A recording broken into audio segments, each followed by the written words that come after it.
अस्सलाम वालेकुम जी बच्चों, कैसे हैं आप लोग। अच्छा जी बच्चों, आज फोर्थ लेक्चर करेंगे कंप्यूटर का और कोशिश करेंगे थोड़ा छोटा ही लेक्चर हो और ताकि जल्दी जल्दी वीडियो आ सके। लंबा लेक्चर होता है, फिर बाकी सब्जेक्ट्स के भी लंबे लेक्चर हैं तो वो टाइम लग जाता है। तो इसलिए मैं सोच रहा हूँ कि थोड़ा सा छोटा काम किया जाए, 1-2 पेजेस जो है एटलीस्ट एक टॉपिक जो है वो मेन कवर हो जाए इसमें। तो चले इसको शुरू करते हैं। देखें, अभी आज हमने पढ़ना था कंप्यूटर एज अ सिस्टम। अभी तक जो 3 लेक्चर्स हमने किए हैं उसमें यही समझा था कि सिस्टम क्या होते हैं, सिस्टम की डिफरेंट चीज़ें। तो सिस्टम बेसिकली क्या था कि एक कलेक्शन ऑफ थिंग्स होता है, चीज़ें होती हैं जो मिल के एक स्पेसिफिक काम कर रही होती हैं। एक ख़ास तरह का काम मिल के करना, वो एक सिस्टम डेवलप होता है। तो वो हमने डिटेल में पढ़ा था। तो अब कंप्यूटर को एज ए सिस्टम हमें समझना है कि सिस्टम की डेफिनेशन के हिसाब से कंप्यूटर उस पर कैसे फिट बैठता है, वो हमें देखना है। A computer is a complex system. कहता है कंप्यूटर भी एक सिस्टम है लेकिन ये कम्प्लेक्स है, पेचीदा है। जैसे इंसान एक पेचीदा सिस्टम है, तो कहता है ये पेचीदा है, मुश्किल है इसको समझना। डिज़ाइंड, इसको ज़ाहिर तैयार किया जाता है क्योंकि ये नेचुरली नहीं है, कुदरत ने नहीं बनाया हुआ, इसको इंसान ने डिज़ाइन किया है टू प्रोसेस, कि वो करे, काम करे किसका, डाटा का, एंड इंफॉर्मेशन, यानी जो डाटा, जो मालूमात उसको दी जाती हैं उसको उसने प्रोसेस करना है। प्रोसेस का मतलब होता है उसको समझना और समझ के आगे से कोई काम करना। एंड परफॉर्म टास्क, और कोई काम करे, टास्क होता है काम करना और परफॉर्म करना, ठीक है। टास्क काम है और परफॉर्म मतलब करना। According to a set of instructions, और जो हदायत इंस्ट्रक्शंस दी जा रही हैं उसके हिसाब से, या पहले से उसके अंदर हदायत हमने दे दी होती हैं, तो उन हदायत के मुताबिक इसने काम करना होता है। तो कहते हैं ये भी एक पेचीदा सिस्टम है जिसमें हमारे तरफ से वो मालूमात लेता है, उसको प्रोसेस करता है, समझता है, और समझ के उससे जो है वो फर्दर हमें काम करके देता है। तो ये उसकी डेफिनेशन समझ लें कि कंप्यूटर की ये डेफिनेशन हमारे पास आ जाएगी एज ए सिस्टम। आगे ऑब्जेक्टिव है, यानी अब सिस्टम के लिहाज से हम कंप्यूटर को पढ़ेंगे कि यहाँ पे इस सिस्टम को डिज़ाइन करने का ऑब्जेक्टिव क्या है, क्यों हमने इसको डिज़ाइन किया, मकसद क्या है उसका। The main objective of a computer, एक कंप्यूटर का जो मेन, जो बुनियादी, क्योंकि काम तो फिर बड़े सारे हम इससे लेते हैं, लेकिन एक बुनियादी जो काम है इसका, इज़ टू परफॉर्म कंप्यूटेशंस, कि उसने प्लस माइनस मल्टीप्लाई डिवाइड इस तरह के काम करने हैं, कंप्यूटेशंस करनी है, कंप्यूट करना, ठीक है। मल्टीप्लाई, डिवाइड, बड़े बड़े पेचीदा काम जो है, मसाइल जो हम उसको कहते हैं और फिर वो करके देता है हमें। प्रोसेस डाटा, डाटा को अगेन वो समझना है उसने। डाटा वही है जो हम उसको मालूमात देते हैं, जो हम उसको इन्फॉर्मेशन देते हैं, भाई ऐसे करो ऐसे करो, तो उसको वो समझता है, प्रोसेस करता है। एंड एग्जीक्यूट, और फिर कर देता है। एग्जीक्यूट है कोई चीज़ कर देना, जैसे किसी की गर्दन उतार देते हैं तो कहता है जी एग्जीक्यूशन हो गई है। तो किसी काम का कर देना वो एग्जीक्यूट कहलाता है। एग्जीक्यूट क्या करना है, डिफरेंट टास्क, मुख्तलिफ तरह के काम एफिशिएंटली, मौसर अंदाज में, अच्छे अंदाज में वो कर सके। तो ये ऑब्जेक्टिव का भी आप ये डेफिनेशन के तौर पे याद कर सकते हैं कि कंप्यूटर का मेन बड़ा ऑब्जेक्टिव क्या है, तो ये हम उसको बता सकते हैं। और साथ में देखेंगे एग्जांपल दे रहा है पर्सनल कंप्यूटर की। जैसे अभी मैं वीडियो बना रहा हूँ, अपने पीसी पे बना रहा हूँ, और मेरा पीसी आपने देखा भी होगा एक आध वीडियो के अंदर। तो पर्सनल कंप्यूटर जो है उसकी वो बात करने लगा है। अब पर्सनल कंप्यूटर्स ऑब्जेक्टिव, उसका मेन मकसद क्या होता है, is to run software applications, कि उसके अंदर सॉफ्टवेयर जो है वो चलाए जा सकें। जैसे अभी मैं सॉफ्टवेयर जो है, ये इसका क्या नाम था, ये मुझे नाम ही भूल जाता है, OBS स्टूडियो। OBS स्टूडियो के अंदर जो है मैं इसकी रिकॉर्डिंग कर रहा हूँ, तो एक सॉफ्टवेयर को मेरी ज़रूरत थी रन करना, तो वो मैं उसको रन कर रहा हूँ और चला रहा हूँ अपने लिए, ठीक है। अब कौन कौन से हो सकते हैं वो अपनी मिसाल दे रहा है, मैंने आपकी अपनी मिसाल दी। तो कहता है सच एज वर्ड प्रोसेसर, जैसे जिसमें हम लिखते हैं, ठीक है। तो लिखने वाला, अब ये जो सारा लिखने वाला काम आपके सामने नज़र आ रहा है ना, वो वर्ड के अंदर लिखा गया है, लेकिन बाद में इसको PDF फाइल बनाया गया है। तो वर्ड प्रोसेसेस को चलाया जा सकता है। वेब ब्राउज़र, जिसमें हम अपना जीमेल वगैरह बाकी सॉफ्टवेयर वो चीज़ें खोलते हैं। एंड गेम्स, और गेमें खेल सकते हैं थ्रू वेरियस कंप्यूटेशनल प्रोसेस। और ज़ाहिर है उसके पीछे बैकग्राउंड में मुख्तलिफ कंप्यूटेशन काम हो रहे होते हैं, प्लस माइनस मल्टीप्लाई, ये करना है वो करना है, इफ़ एंड देन करना है, वो सारे बिहाइंड द सीन हो रहे होते हैं, हमें नज़र नहीं आते। तो ये एग्जांपल वो दे रहा है कि जो हमारा पर्सनल PC कंप्यूटर है उस पर हम ये डिफरेंट इस तरह के टास्क जो है वो कर रहे होते हैं। अब अगला जो टॉपिक है कंपोनेंट्स। अब कंप्यूटर के जो पार्ट्स हैं वो क्या हैं, ये भी काफ़ी इंपॉर्टेंट है क्योंकि इसमें से बहुत सारी डेफिनेशंस निकल रही हैं। तो a computer composed of many essential component, कहता है बहुत सारे इसके लाजमी हिस्से हैं दैट ऑपरेट, जो काम करते हैं इन कंजक्शन। कंजक्शन होता है मिल के। जब हम ये इंग्लिश पढ़ते हैं ना तो उसमें कंजक्शंस हम पढ़ते हैं। तो कंजक्शन क्या करता है, दो जुमलों को जोड़ता है। एंड और बट के जो जैसे अल्फाज होते हैं तो दो जुमले या दो से ज़्यादा जुमलों को जोड़ रहा होता है, फ्रेजेस को भी, ठीक है। तो यहाँ पे वो यही बता रहा है कि कंजक्शन है मिल के काम करना, कि मुख्तलिफ कंपोनेंट्स जो हैं ये मिल के काम कर रहे होते हैं और उनमें क्या क्या है वो यहाँ नीचे हमें बता रहा है। तो पहला है, जो पहली बड़ी कैटेगरी है वो है इंटरफेस कंपोनेंट, जो सामने नजर आने वाले कंपोनेंट हैं उनकी बात कर रहा है। तो interface components refer to the fundamental part, ये बुनियादी हिस्से होते हैं, इनके बगैर कंप्यूटर, जाहिर है हम समझते हैं कंप्यूटर ही नहीं है, ठीक है, वो काम ही नहीं कर सकता। बुनियादी हिस्से हैं, जैसे केमिस्ट्री में हम कहते हैं फंडामेंटल पार्टिकल्स ऑफ एटम, वो प्रोटॉन, न्यूट्रॉन, इलेक्ट्रॉन। तो यहाँ पे ये हमारे फंडामेंटल पार्ट्स जो हैं वो भी आएंगे of a computer system, including, अब उसमें क्या है, इनपुट डिवाइसेस। उसमें इनपुट डिवाइसेस हो सकती हैं जैसे कि माउस है, कीबोर्ड है, ठीक है, ये मेरे सामने पड़ा हुआ है, आपको तो नज़र नहीं आ रहा होगा, अभी मैंने माउस को ही पकड़ा हुआ और माउस को ही हिला रहा हूँ, तो ये कर्सर जो है वो घूम रहा है उसके अंदर। तो और माउस और कीबोर्ड जो है ये इनपुट डिवाइसेस हैं, क्योंकि इनकी मदद से हम इंफॉर्मेशन अंदर भेजते हैं कंप्यूटर के अंदर, ठीक है, which allow users to interact with the computer, जो ज़ाहिर है कंप्यूटर के साथ हमारा ताल्लुक बनाते हैं। ये एक किस्म की डेफिनेशन भी बन जाती है कि ये जो इनपुट डिवाइसेस हैं, कीबोर्ड, माउस, इनका काम क्या है, तो ये मैंने ब्रैकेट में कर दिया। आगे computer output devices, output devices भी हैं, सच एज मॉनिटर है, प्रिंटर है।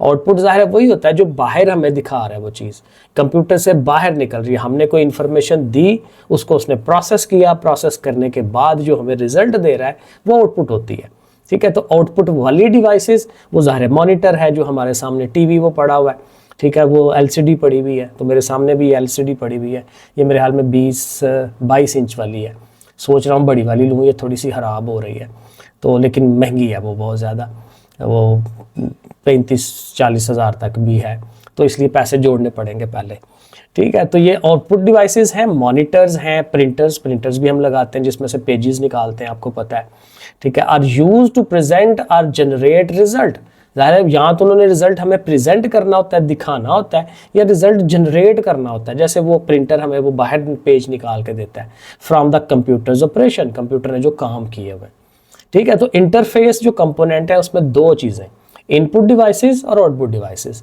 ये आपने इसमें याद रखना है। फिर ज़्यादा डेफिनेशन भी आप याद रख सकते हैं, ब्रैकेटें मैंने लगा दी हैं, इनको आप याद करें। फिर सेकंड जो बड़ा कंपोनेंट का हिस्सा है वो है प्रोसेसिंग कंपोनेंट, वो हिस्से, वो कंपोनेंट जो प्रोसेस करते हैं, जिन्होंने चीज़ें समझनी है, हम जो यूज़र हैं, जो हम उसको इन्फॉर्मेशन दें हैं, उसको समझना और आगे से काम करवाने, ये सारा प्रोसेसिंग कंपोनेंट करवाते हैं। The processing components of a computer consist of the CPU.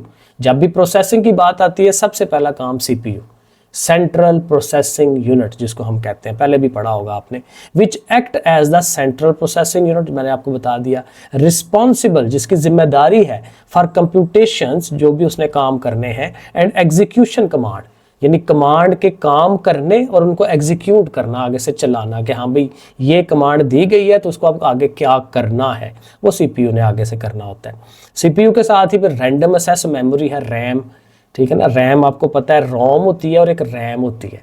RAM वो चीज़ है जैसे मोबाइलों के अंदर भी कहते हैं भाई इसमें 4 GB रैम है, इसमें 8 GB रैम है, 6 GB है।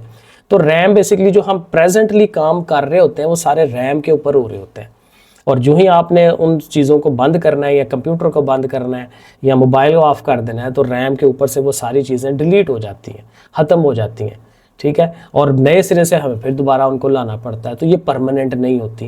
ये बहरहाल डिटेल हमें भी आगे भी आया और ज़्यादा।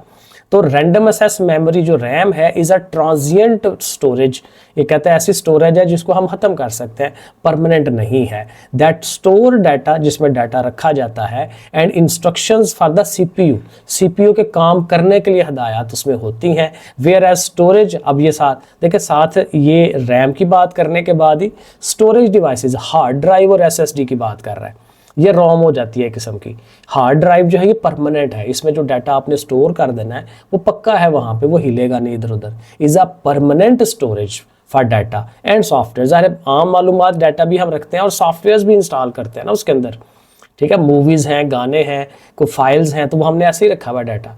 लेकिन सॉफ्टवेयर भी होते हैं, जैसे वर्ड है, एक्सेल है, पावर पॉइंट है, बाकी ढेर लगा होता है सॉफ्टवेयर का इसके अंदर, तो वो भी सॉफ्टवेयर भी इसके अंदर चलते हैं, ठीक है। नीडेड फॉर फ्यूचर प्रोसेसिंग, जो बाद में हमने कभी यूज़ करना है। फ़ोटोज़ रखी हुई हैं तो हम जी बाद में देखेंगे एंड सो ऑन। मैंने भी पूरा एक ढेर लगाया हुआ बच्चों की फ़ोटोज़ का, और कभी कभी हम देखते हैं बचपन की वो यादगारी चीज़ें होती हैं, तो जाहिर है कि ये बाद में देखने के लिए, करने के लिए भी होती हैं ये चीज़ें।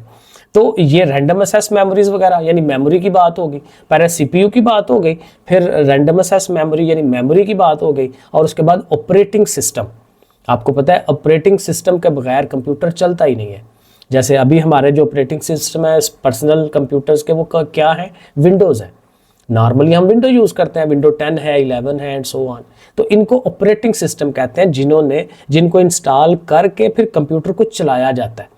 इनके बगैर कंप्यूटर को चला नहीं सकते, बाकी काम नहीं आप ले सकते। तो ये बेसिक सॉफ्टवेयर है जो उसके अंदर होना चाहिए कंप्यूटर को चलाने के लिए और उसके पार्ट्स को आपस में इंटरेक्ट करने के लिए।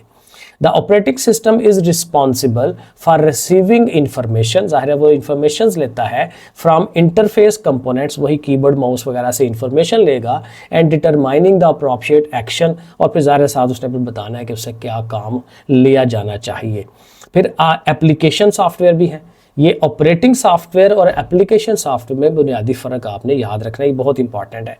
ऑपरेटिंग सिस्टम ये है जिसने कंप्यूटर को चलाना है, चला के देना है आपको, और फिर जो एप्लीकेशन सॉफ्टवेयर है जो बाद में आपके काम आते हैं, जैसे वर्ड प्रोसेसर है, OBS स्टूडियो है, टिकटॉक भी इवन ये मेरे सामने पड़ा हुआ है, ठीक है, वो बाकी क्रोम है पड़ा हुआ, ठीक है, इंटरनेट एक्सप्लोरर पड़े हुए हैं बाकी। तो ये सारी चीज़ें जो है ये एप्लीकेशन सॉफ्टवेयर है जो बाद में हम उसमें इंस्टॉल करते हैं। रेफर्स टू द प्रोग्राम्स, ये वो प्रोग्राम्स हैं दैट आर एग्जीक्यूटेड, जिनको चलाया जाता है बाय द ऑपरेटिंग सिस्टम। अब ये ऑपरेटिंग सिस्टम आगे से इनको चलाता है, ठीक है ना, क्योंकि विंडो तो पहले से हुई है, विंडो के अंदर ये चीज़ें हम करते हैं। व्हेन रिक्वायर्ड, जब ज़ाहिर इनकी ज़रूरत पड़ती है, टू परफॉर्म वन और मोर स्पेसिफिक टास्क, एक या एक से ज़ायद जो भी को काम उससे करवाने हो। अब OBS स्टूडियो पड़ा हुआ है ऐसे, लेकिन अब जब मैं रिकॉर्डिंग कर रहा हूँ तो अब मुझे ज़रूरत पड़ी है उसकी, वरना फिर ये पड़ा रहेगा ऐसे ही। तो जब ज़रूरत पड़ती है तब हम इनसे काम लेते हैं एप्लीकेशन सॉफ्टवेयर से। उसके बाद ये कम्युनिकेशन कंपोनेंट्स है। कम्युनिकेशन का मतलब कम्युनिकेट करना, एक का दूसरे के साथ लिंक बनाना। तो लिंकेज डेवलप करने के लिए कौन कौन सी चीज़ें यूज़ हो रही हैं वो अब यहाँ पे आएंगी। तो कहता है कम्युनिकेशन कंपोनेंट्स, उसके जो कम्युनिकेशन वाले पार्ट्स हैं ऑफ एक system, refers to the physical elements, सारे फिजिकल चीज़ें हैं, ये नहीं कि सॉफ्टवेयर है, फिजिकल चीज़ें हैं, तारे हैं, इस तरह की चीज़ें, मोडम वगैरह हो गया, ठीक है। तो ये फिजिकल चीज़ें होंगी जिनका वजूद है, दैट प्रोवाइड कम्युनिकेशन, जो ताल्लुक पैदा करते हैं between different components of the computer, computer के मुख्तलिफ पार्ट्स के दरमियान ताल्लुक पैदा करेंगे। अब वो उसकी एग्जांपल्स नीचे आ रही हैं और डेफिनेशनें भी आ रही हैं। इन अ कंप्यूटर द मदरबोर्ड, अब मदरबोर्ड और मदरबोर्ड के साथ डेफिनेशन भी आ जाएगी। तो मदरबोर्ड भी कम्युनिकेशन है, क्योंकि ये मेन बोर्ड होता है जिसके अंदर बाकी चीज़ें लगाई जाती हैं। ये एक सर्किट बोर्ड होता है। अभी भी मेरे पास जो ये सामने नज़र आ रहा है शीशे के अंदर, आप लोगों को अब मैं भी नज़र आए, मैं दिखाता हूँ। ये देखें, ये मेरा सारा सिस्टम है, और अगर मैं और नज़दीक करता हूँ तो वो सामने जो है ना जहाँ तारें लगी हुई हैं, मे भी आपको इतना खास नज़र ना आए, लेकिन बहरहाल मैं दिखा देता हूँ। तो वो अंदर करके जो है उधर करके तो वो बना हुआ है मदरबोर्ड। बाकी उसके ऊपर प्रोसेसर लगा हुआ है, बाकी चीज़ें लगी हुई हैं, तो ये किसी टाइम इंशाल्लाह मैं आपको दिखाऊँगा। तो इस तरह से ठीक हो गया। तो मदरबोर्ड जो है ये एक सर्किट बोर्ड होता है जिसके अंदर बाकी कंपोनेंट्स लगते हैं, CPU लगता है, रैम लगती है, ठीक है, और क्या है जी इसके अंदर ये लगा हुआ है, इसको क्या कहते हैं, ग्राफिक कार्ड लगा हुआ है जो गेमें खेलने के लिए यूज़ करते हैं बच्चे, जवाद भी गेमें खेलता है, ये पंखा लगा हुआ है। तो और तारे, ये जो बस कार्ड्स वगैरह हैं वो भी लगे हुए हैं एंड सो ऑन। तो सारी चीज़ों का लिंक मदरबोर्ड के ज़रिए से होके जाता है, तो इसने कनेक्ट करना होता है, ठीक है। तो motherboard serve as the primary circuit board, तो मेन जो सर्किट बोर्ड है ये मदरबोर्ड का है, दैट इंटरकनेक्ट ऑल कंपोनेंट्स, तमाम कंपोनेंट्स को वो जोड़ेगा by using cables and circuits का। ज़ाहिर तारों शारों के साथ हम उनको जोड़ते हैं, तो ये मदरबोर्ड की डेफिनेशन भी साथ आ जाती है। आगे है सिस्टम बस। सिस्टम बस ये है कि इसमें जो तारें हम जोड़ते हैं, ये दोबारा देखें ज़रा, दोबारा ये देखें, आपको तार नज़र आ रही होगी रेड कलर की, ये देखें सामने, ये असल में लाइट के बिल्कुल उसके सामने आ रही है। तो ये रेड कलर की कुछ वायर्स नज़र आ रही होगी, तो वो वायर्स नीचे भी हैं और ऊपर भी है। तो वायर्स के ज़रिए से हम इनको जोड़ते हैं, ठीक है। तो एक कंपोनेंट को दूसरे कंपोनेंट के साथ जोड़ना, और ये जो वायर्स है ना, इनको हम सिस्टम बस कहते हैं। अ सिस्टम बस is a collection of electrically conductive cables, बिजली से चलने वाली केबल्स होती हैं, तारें होती हैं, दैट ट्रांसमिट डाटा, जो डाटा को लेके जाती हैं between the CPU and all other interconnected components. CPU से बाकी सारे कंपोनेंट्स के साथ ये तारें जुड़ी होती हैं, और इनके दरमियान समझे रास्ता होता है, जिस रास्ते के जरिए डाटा जो है वो ट्रांसफर करना होता है एक से दूसरे की तरफ। There are 3 distinct type of buses. अब ये भी याद रखना है कि बसेस की यहाँ पे 3 किस्में हैं हमारे पास। डाटा बस होती है, एड्रेस बस है, एंड कंट्रोल बस है। तो 3 किस्में हैं बस की इसकी। These buses provide the flow of data, यानी डाटा बस जो है फ्लो ऑफ डाटा कराएगी। एड्रेस बस जो है वो एड्रेस ऑफ द डाटा, के डाटा कहाँ पड़ा हुआ है। और कंट्रोल बस जो है फिर वो इंस्ट्रक्शंस वगैरह जो है उनको कंट्रोल करेगी कि क्या करना है उनका। And control bus from the CPU to other component concurrently, वो इकट्ठा उनको चलाती है। तो ये कम्युनिकेशन जो कंपोनेंट्स हैं वो यहाँ पे आ जाएंगे। ये उसने सिंपल सा एक सीपीयू का सिस्टम पूरा बना के भी दिया है। ये हमारा सिस्टम यूनिट है, सीपीयू वगैरह इसके अंदर होता है, मदरबोर्ड इसमें होता है। ये और दोनों आउटपुट डिवाइसेस हैं हमारी, ठीक है ना, ये एलसीडी और प्रिंटर, और ये हमारी इनपुट है, कीबोर्ड और माउस वगैरह, ये आपको पता ही है। और बाकी सारा जो मेन चीज़ें हैं वो यहाँ पे होती हैं इसके अंदर, ठीक है ना, वो मदरबोर्ड सारी चीज़ें जैसे मैं आपको दिखा रहा था अपने सिस्टम को। तो इस तरह से वो फिगर उसने बनाई हुई है। तो अभी तक हमारे पास 2 चीज़ें होंगी कि ऑब्जेक्टिव क्या है और उसके कंपोनेंट्स क्या हैं, और कंपोनेंट्स को फिर हमने तफसील से पढ़ा है कि क्या क्या कंपोनेंट हो सकते हैं। अब तीसरा टॉपिक जो कंप्यूटर्स का आ रहा है वो है इंटरेक्शन अमंग कंपोनेंट्स। अब ये जो कंपोनेंट्स हैं इनका आपस में ताल्लुक कैसे जुड़ता है। वैसे तो हमें पता चल गया कि इनका आपस में ताल्लुक है, लेकिन किस तरह से वो डेवलप होगा वो थोड़ा सा यहाँ उसने एक एग्जांपल दे के जो है वो आपको एक्सप्लेन किया है। The components of a computer, computer के जो पार्ट्स हैं, इंटरेक्ट विद ईच अदर, एक दूसरे से ताल्लुक रखते हैं, टू परफॉर्म टास्क, मुख्तलिफ काम करने के लिए, तभी उनका आपस में ताल्लुक है। जैसे कोई दफ्तर खुला होता है तो उसमें डिफरेंट जो है वो डेस्क पड़े होते हैं, एक डेस्क वाला कोई काम कर रहा है, दूसरा कोई कर रहा है, लेकिन उन सब का आपस में इंटर रिलेटेड है। फाइल यहाँ से साइन होके उधर जानी है, उधर से होके उधर जानी है, तो ये पूरे सारे मिलके काम कर रहे होते हैं। For example when you open a file, कहते हैं जब मिसाल के तौर पे कोई फाइल आपने खोलनी है, कोई तस्वीर, लेट्स सपोज तस्वीर पड़ी हुई है, उसके बाद डबल क्लिक करके खोलना चाह रहा हूँ, देखना चाह रहा हूँ, ठीक है, यूजिंग योर माउस और कीबोर्ड, क्योंकि माउस से भी हम डबल क्लिक करके ओपन कर सकते हैं, और यहाँ फिर उसको कहता है कि वो कीबोर्ड के जरिए भी आप सिलेक्ट कर ले, एंटर का बटन दबाएं तो फिर भी वो खुल जाता है, ठीक है। तो माउस से, कीबोर्ड से several components of your computer interact seamlessly, seamless होते हैं बगैर नजर आए। कहते जब आप तो डबल क्लिक करके तस्वीर खोल ली, लेकिन बगैर देखे ही आपको पीछे बिहाइंड द सीन जो है बहुत सारे काम हो रहे होंगे, नज़र नहीं आएंगे बट हो रहे होंगे, seamless. To make this action happen, इस काम को होने के लिए पीछे कई सारे काम हो रहे होंगे। अब वो क्या हो रहे होंगे ये हाँ उसने स्टेप बाय स्टेप थोड़ा सा बताया है। नंबर 1 कहता है यूजर एक्शन और इनपुट, कि हम इनपुट उसको क्या दे रहे हैं। U double click on a file, जाहिर है आप फाइल का जो आइकॉन बना होता है, जो छोटी सी तस्वीर बनी होती है, उसको आपने डबल क्लिक करना है यूजिंग योर माउस, और प्रेस अ की कम्बिनेशन, कीज यानी एंटर्स वगैरह दबा के आप उसको ओपन करते हैं। For example U double click on a document name, अब एग्जाम्पल दे रहा है कोई एक डॉक्यूमेंट है report.doc, ये .doc जो है ना ये एक्सटेंशन होती है बेसिकली, ये वाली ये बताती है कि जो आपकी ये फाइल सामने पड़ी हुई है इसने कहाँ खुलना है, ठीक है। अब ये जो डॉक है ना DOC, ये डॉक्यूमेंट का है, ये माइक्रोसॉफ्ट वर्ड के अंदर इसने खुलना है। यहाँ पे अगर डॉट के बाद लिखा होता है JPG, तो JPG जो है एक्सटेंशन ये तस्वीरों की होती है, तो जब आप उसको क्लिक करेंगे तो वो तस्वीरों वाले सॉफ्टवेयर में खुल जाएगा। तो ये जो डॉट के बाद एक्सटेंशन होती है ये बताती है कि इसने किस सॉफ्टवेयर में खुलना है इस चीज़ ने। तो बहरहाल तो इसको अगर आप कहते हैं डेस्कटॉप पे पड़ी हुई है चीज़ और आप इसको खोलना चाह रहे हैं तो आप डबल क्लिक करेंगे। नंबर 2 है इनपुट डिवाइसेस, तो माउस और कीबोर्ड, अब माउस या कीबोर्ड जिससे भी आप उसको सिग्नल दे रहे हैं तो वो क्या करेगा, सेंड्स द सिग्नल, वो एक सिग्नल भेजेगा, जैसे हमारा दिमाग सिग्नल भेजता है, बिजली के छोटे छोटे जो है वो वायर्स वो भेजता है आगे से, ठीक है, छोटे छोटे बिजली के स्पार्क होते हैं जो आगे भेजे जाते हैं। हमारा माइंड भी ऐसे काम करता है, ब्रेन जो है। ठीक है। तो ये भी कहता है एक छोटा सा सिग्नल भेजेगा टू द कंप्यूटर को, indicating that you want to open the file, कि आप फाइल खोलना चाह रहे हैं। For example the mouse sends sensory input, mouse जो है वो अपने इनपुट भेजेगा टू द कंप्यूटर के जो ऑपरेटिंग सिस्टम, जैसे विंडो है, विंडो को भेजेगा थ्रू द यूएसबी कनेक्शन, क्योंकि जो माउस है वो पीछे हमने जो जोड़ा होता है वो यूएसबी है आजकल। अब वो मैं आपको दिखा देता हूँ यूएसबी। ज़ाहिर है यूएसबी आपको पता ही होगा, ये ज़वाद खेलता है, तो ये उसका ये जो है ये देखेंगे आगे से जो बना हुआ है ये वाली चीज़, ये यूएसबी है, यूएसबी कनेक्शन है, क्योंकि आजकल चीज़ें यूएसबी कनेक्शन के साथ ही आ रही हैं। जब हमने शुरू किया था तो वो पिन्ने होती थी उसके अंदर, ठीक है, और एक पिन खराब होगी तो माउस ही खराब हो जाता था, तो वो मुश्किल होती थी। तो बहरहाल ये थोड़ा सा इसमें याद करने वाला कुछ खास नहीं है, बस उसने एक तरीका बताया है कि हमारी जो इनपुट्स होती हैं कैसे काम करती हैं, बिहाइंड द सीन किस तरह से काम हो रहे होते हैं। अब नेक्स्ट जो है अगला चौथा जो टॉपिक है इसका एनवायरनमेंट। अब कंप्यूटर का एनवायरनमेंट क्या है? असल में ये सारे टॉपिक वो हैं जो सिस्टम के टॉपिक्स हैं, कि सिस्टम का इनपुट क्या है, उसकी ऑब्जेक्टिव क्या है, उसके कंपोनेंट क्या होते हैं, तो वो सारे पॉइंट्स हम लगा रहे हैं कंप्यूटर के ऊपर।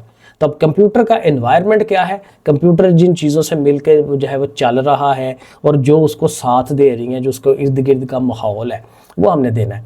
द कंप्यूटर सिस्टम एनवायरनमेंट, अब उसमें एनवायरनमेंट में क्या होगा, इंक्लूड्स एनी एक्सटर्नल डिवाइसेस, उसके अलावा कोई और डिवाइस, कोई और चीज़ that interact with the computer, जो कंप्यूटर के साथ चलती है, उसको चलाती है। For example power supply. अब पावर सप्लाई का कंप्यूटर में बाकी रोल कोई नहीं है, ठीक है ना। पावर सप्लाई जो है वो सिर्फ पावर देनी है, उसने करंट देनी है, लेकिन ये साथ लगवानी बहुत ज़रूरी है, और ये मेरे लगी हुई है, चूँकि ये थोड़ी सी अच्छी वाली है ना, तो ये नीचे करके जो है ना, इधर करके ये जो नीचे है ये वाली जगह, यहाँ पे पावर सप्लाई है नीचे, लेकिन जो पुराने कंप्यूटर हैं उनकी पावर सप्लाई ऊपर यहाँ पे इतने हमारे हिस्से में पड़ी होती है, इतने पे लगी होती है, और पीछे से हम वो पावर सप्लाई वाली केबल लगाते हैं। मेरी पावर वाली सप्लाई वाली केबल नीचे लगी हुई है पीछे उसके। तो ज़ाहिर है ये थोड़ा सा एडवांस है ना, नया वाला, तो नए वाले में ज़ाहिर है थोड़ा सा वो डिफरेंट होगा, लेकिन पावर सप्लाई होती है और क्या करेगी, प्रोवाइड्स इलेक्ट्रिकल पावर, पावर देगी to allow the computer to work. ज़ाहिर है बिजली होगी तो चलेगा ना, तो इसका ये काम है। नेटवर्क्स हैं, नेटवर्क्स जैसे हम इंटरनेट से कनेक्ट करते हैं, एक तार लगा के, अब एक ऑफिस में 5-6 कंप्यूटर पड़े हुए हैं, तो तारों के साथ वो आपस में जोड़ा होता है हमने उसको, ठीक है। ये वैन और लैन आगे आपने पढ़ना है। कनेक्ट द कंप्यूटर, नेटवर्क क्या करता है, connect the computer to other systems, बाकी कंप्यूटरों के साथ वो जोड़ता है और इंटरनेट के साथ भी जोड़ता है। और पेरिफेरल्स, पेरिफेरल होती हैं जो एक्स्ट्रा चीज़ें, अब ये वाली जो है ये पेरिफेरल है, ठीक है, ये इसके बगैर चल रहा है, लेकिन मुझे अगर गेम खेलनी है तो ज़्यादा एफिशिएंटली मैं इसके साथ खेलूँगा। इसको क्या कहते हैं, कीबोर्ड नहीं, गेमिंग पैड, पता नहीं क्या कहते हैं, मुझे इसका नाम नहीं आता, ठीक है, क्योंकि गेमें खेल नहीं कभी।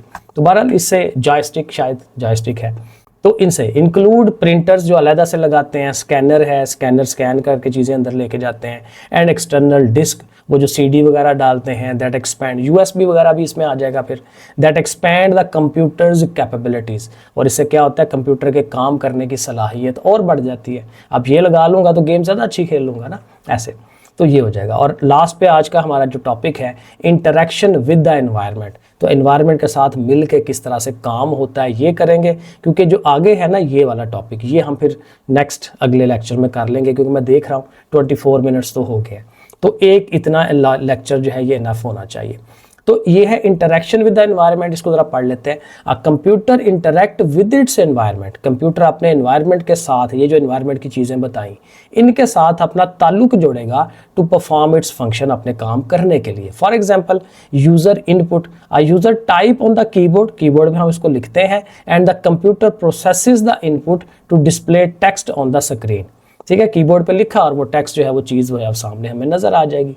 Network communication, the computer send and receive data over the internet, ज़ाहिर इंटरनेट नेटवर्किंग में आता है ना, तो इंटरनेट का काम क्या है कि जिसके ज़रिए हम डाटा अपना सेंड भी करते हैं, जैसे यूट्यूब की अब ये बना के मैंने वीडियो अपलोड करनी है, तो इंटरनेट के ज़रिए मैं अपनी चीज़ भेज रहा हूँ, और अगर मैंने कोई मूवी देखने के लिए डाउनलोड करनी है तो मैं डाटा जो है वो अपने पास ट्रांसफ़र कर रहा हूँ, तो ये इंटरनेट के थ्रू जो है वो हो रहा होता है। तो ये सारा काम, और पावर सप्लाई ज़ाहिर है आपको पता चल ही गया कि computer relies on a stable power supply, ऐसी पावर सप्लाई जो स्टेबल हो। अब काम करते करते अभी लाइट चली गई ना तो ये बंद हो जा रहा है, लेकिन अगर पीछे कोई स्टेबल लगी हुई है तो stable power supply to function correctly, ठीक है, पावर सप्लाई चलती आती रहेगी तो ये चलता रहेगा।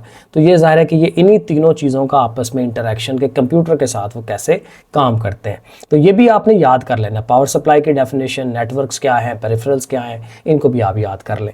सो दैट्स इट, इतना इनफ है। ठीक है जी, नेक्स्ट इंशाल्लाह हम ये 1.5 करते हैं, जल्द करेंगे इंशाल्लाह। ओके, फिर अल्लाह हाफिज़।